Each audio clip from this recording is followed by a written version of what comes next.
Dans cette deuxième partie de vidéo sur justement le rapport de Mme Jacek, hein, la ministre. Le ministre qui ne l'a pas lu.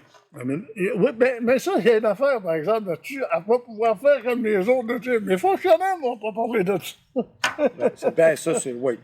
Oui, ça se peut que ça servira comme ça. Elle va pouvoir dire, mes fonctionnaires m'ont jamais parlé de ça. Ça, on ne pourra pas le dire en français parce qu'elle ne parle pas un mot de français. Ben, c'est ça. Là-dessus, Daniel, on va revenir un peu sur les flagrances c'est épouvantable. qu'il y a dans ce rapport-là. Là, elle nous dit, la ministre se fait rassurante avec les 150 mesures d'atténuation robustes identifiées que la compagnie ferroviaire devra implémenter pour gérer les risques entourant l'eau potable.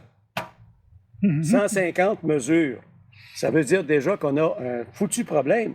Parce que un peu plus loin, la ministre indique qu'il n'y aura pas de problème au niveau de la nappe phréatique.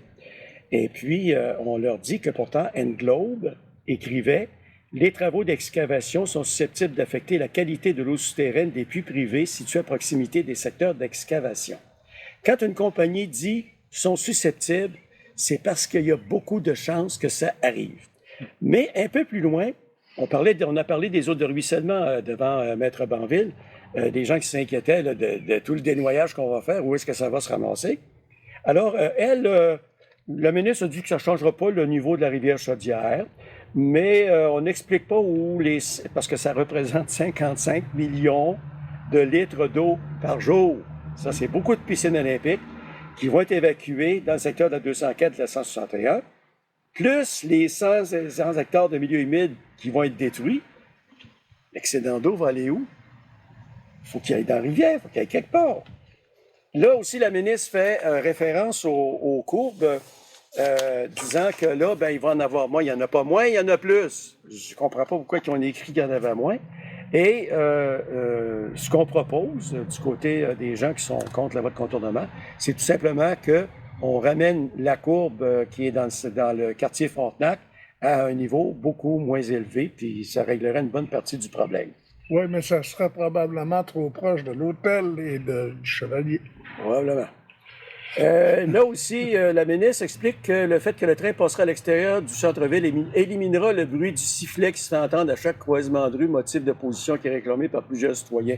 Mais moi, que je sois clair, là, moi, je reste sur la rue Laval, et puis une journée là, où le temps est vraiment calme, le train est rendu sur la 161 en haut de la rue Agnès, puis s'il siffle, là, on va l'entendre. On l'entend à Piopolis. Il y a une autre affaire aussi, là. Elle a menti plein ses bottes. Parce qu'à l'heure actuelle, il y a des endroits où le train ne siffle plus. Oui, puis ça, ils mettent des barrières. Et puis ils mettent des barrières, puis le train ne siffle plus. Ouais. Au niveau des assurances, celle-là, je l'ai trouvé pas pire. C'est parce que elle dit que les propriétaires dont les trains sont scindés en deux lors des négociations de 2021-22, il y a eu des ententes de passage privé détaillant leur accès et le gouvernement travaille activement avec les propriétaires pour trouver des solutions aux problèmes d'assurance.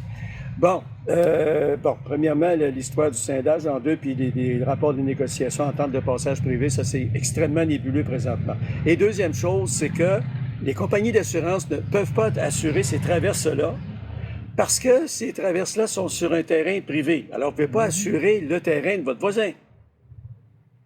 C'est pas plus compliqué que ça. Il y en a qui disent, voyons, pourquoi ils regardent ça aussi simplement? C'est parce que les compagnies d'assurance, c'est aussi simple que ça. Mais un peu plus loin dans le rapport, c'est parce que là, ils se contredisent eux-mêmes. On dit que là, le CP, qui avait déjà des accords avec d'autres personnes, va essayer de trouver une façon d'arranger ça. Je se fie au CP pour arranger quoi que ce soit, là. Il y a aussi, ça dans le rapport, ça m'a mis en beau fusil. Dans le rapport qui a été signé par Madame la ministre, on dit que, en réponse aux gens qui parlent de personnes qui arrivent sur leur terrain sans s'annoncer, que, d'après eux autres, là, ils ont toujours respecté l'avis écrit de 48 heures d'avance et ils ont respecté l'avis de 12 heures de téléphoner. Puis, je ne sais pas, mais il y en a beaucoup qui ont demandé, sont arrivés sur leur terrain, puis il y avait quelqu'un sur le terrain. La ministre dit, on respecte les gens dans toute la procédure. T'envoies quelqu'un qui parle juste anglais chez un francophone qui ne parle pas un mot d'anglais. Ben oui, C'est du gros respect, ça. Parce que ça, la question du respect, la ministre revient dans sa réponse souvent là-dessus. Puis là, le respect, excusez-moi, mais je n'ai pas senti de respect du tout. Puis même toute cette réponse-là dépasse les respects vis-à-vis des gens. Dans la conférence de presse de l'UPA, du syndicat des producteurs, avec les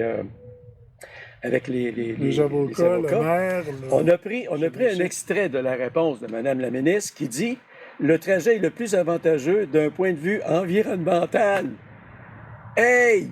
Tu vois tout de suite que ce monde-là, sont des limbes. Ah, ils sont des limbes complètement. Regarde, ils sont carrément des limbes. Puis quand ils parlent de respect, là, ben s'ils étaient si respectueux que ça, là, ils diraient la vérité aux gens. Ils arrêteraient de faire du Christine maquillage. Ils peuvent pas dire qu'ils sont bons, puis qu'ils sont pas bons. Ils sont incompétents. Ils peuvent pas dire la vérité parce qu'ils viennent pas ici, les fonctionnaires.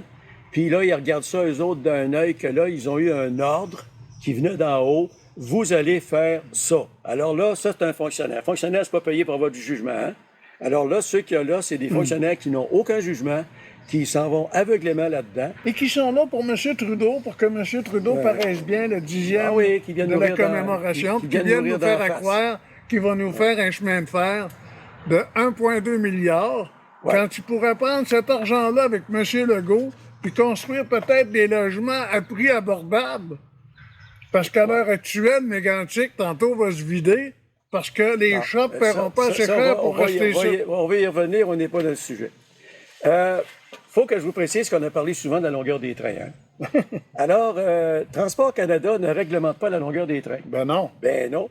Mais par contre, ils assurent la surveillance des facteurs sous-jacents qui déterminent leur longueur. Ça, c'est précis, mon homme. Et dans la réglementation, les trains ne doivent en aucune façon bloquer ou obstruer les passages à niveau pendant plus de 5 minutes lorsque des piétons ou des véhicules attendent de passer. 5 minutes, là, ça fait longtemps qu'on n'a pas vu ça, mesdames et messieurs. Ils sont même pas capables de faire respecter leurs propres règlements. C'est une bande une bande de pas bons. C'est une gang de pas bons. Oui. Et là, on parle... C'est juste ça. Il y a une place où on dit « La réalisation de certains travaux d'excavation dans le roc sera faite via une méthode de dynamitage. » Ben oui, j'imagine. Ces travaux engendreront un certain niveau de vibration dans le sol ainsi qu'un rabattement d'eau souterrain, pouvant amener dans certains cas un terrassement du sol. Englobe était pratiquement certain que ça arrivera. Et ils nous disent, dans le cas exceptionnel où des dommages à des bâtiments découlant des travaux seraient constatés, un processus de dédommagement sera mis en œuvre. Ça veut dire attends. Ça veut dire assis-toi, mon petit pot, parce que... Tu en as pour longtemps. Tu en as pour longtemps. Puis en passant, là, il parle de dynamitage. Oui.